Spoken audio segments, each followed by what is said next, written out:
जानती हो ये घर क्या होता है और ये रिश्तों के अटूट बंधन क्या होते हैं। अपने शौहर की इज्जत करना सीखो, अपने घर को संभालो। तुम अपनी मां के बहकावे में आकर अपने घर को बर्बाद करने जा रही हो। ससुराल वालों ने बेटी का घर छीन लिया, उसे घर से निकाल दिया, और तुम उल्टा उसे मां के घर में सबक पढ़ा रहे हो। दिमाग तो ठिकाने ना तुम्हारा। अरे बंद करो ये बीजमालों का किरदार, बस कर दो। बैके वालों की लगाई बुझाई ये बच्चों के घरों को बर्बाद करती है। तुम मां बेटी में गलतफहमी पैदा कर रहे हो। अरे बस बस, तुम दखल मत दो। ये सारे हालात तुम्हारे ही पैदा किए हुए हैं। अगर संवारने का हुनर नहीं आता तो बिगाड़ने के फन को भी अपने पास रखो। देखो मन, ये हाथों से दी हुई गांठें दांतों से खोलनी पड़ती हैं। होश के नाखून लो। और तुम हुरैन? बाबा आप ऐसे ही नाराज हो रहे। मैंने तो कुछ भी नहीं किया, कसूर उसका है, कुमैल का। ऐसे ही मेरी और मामा की बातें सुनकर चला गया, घर छोड़ दिया। जानती हो कुमैल के इस तरह यहां से जाने का क्या मतलब है? देखो बेटा, तुम उसके अंदर की कैफियत को समझ नहीं रही और ना समझने की कोशिश कर रही हो। अहमद, तुम इस लड़ाई में टांग मत अड़ाओ, ये औरतों का मामला है।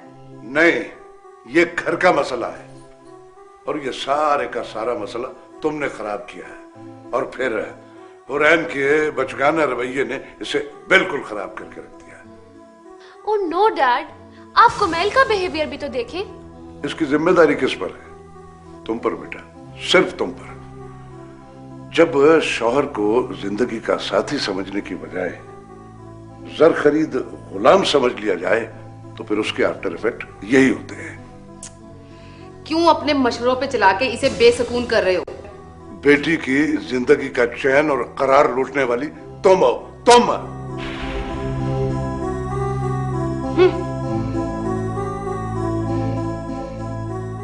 तुम कुमैल की शरीक हयात हो बेटा, हम सफर हो, मदारी नहीं हो जिसे अपनी इशारों पे नचाने के लिए कोई बंदर चाहिए। दिल का रिश्ता बनाते हैं बेटा, मजबूरी का नहीं। मजबूरी के रिश्ते टूट जाते हैं और फिर जुड़ते नहीं हैं। तो फिर मैं क्या करूं डैड? फोन करके बुलाओ उसे, और बेटा या फिर जाकर मनाओ उसे।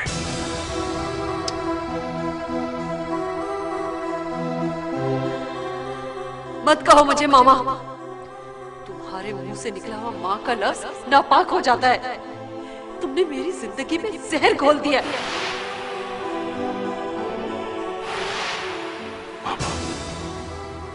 ये आपकी सगी बेटी? हाँ। तुम्हारी जुर्रत कैसी हुई कि तुम इस घर को बर्बाद करना चाहो? बाबा, मेरी बात तो सुनिए बाबा।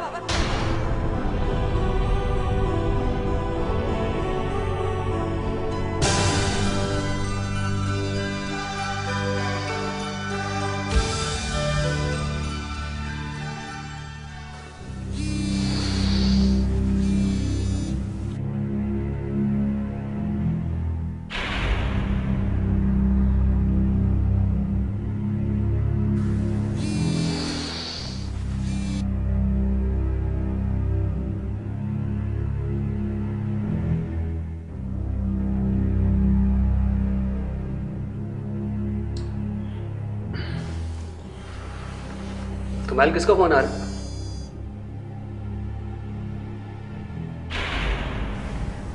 फ्रैंक।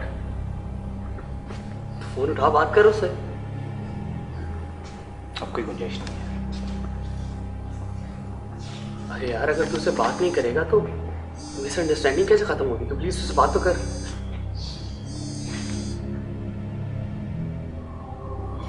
हेलो। और कितनी मिन्नतें करवाओगे? बच्चों की तरह रूठ जाते हो। अच्छा बताओ किधर हो, मैं आ रही हूँ। कोई जरूरत नहीं यहाँ पे आने की, जो होना था वो हो चुका। Enough is enough. अब रहो अपनी माँ के घर सुख और सुकून से।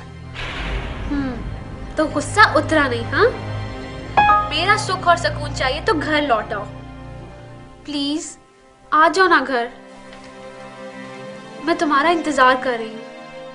कोई जरूरत नहीं है मेरा इंतजार करने की, और मैं इस काबिल कहाँ हूं कि मेरा इंतजार कर सकूं। प्लीज कुमेल, जो हुआ उसे भूल जाओ। तुम्हें मेरी कसम घर आ जाओ। भला ऐसे भी कोई घर छोड़कर जाता है? एक बार वापस आओ तो सही। पक्का प्रॉमिस, जैसा तुम कहोगे मैं वैसे ही करूंगी। पर आ जाओ ना वापस। इतनी हिम्मत नहीं है मुझ में कि उस आग के दरिया में दोबारा कूद जाऊं। लम्हा लम्हा पिघलता रहा हूं मैं, घुलता रहा हूं। अच्छा ना Kumail, please, I am really sorry. Please घर आ जाओ। मुझे नहीं पता तुम घर आ रहे हो। हाँ आ रहे हो बस।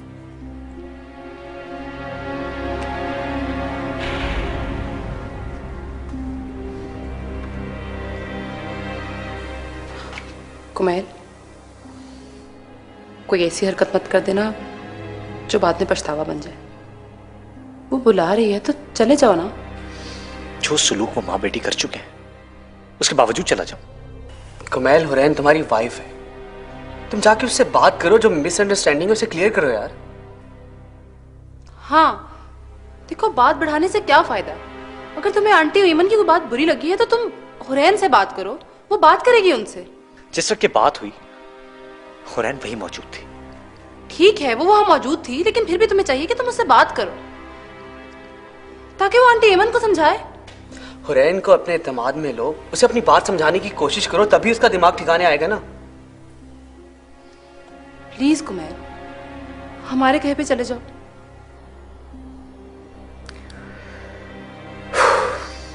ठीक है, तुम दोनों कहते हो तो मैं एक मरतबा फिर चला जाता हूँ। देखो, तो फिर वेट किस चीज का करो, जाओ, तुम्हारा वेट करिए।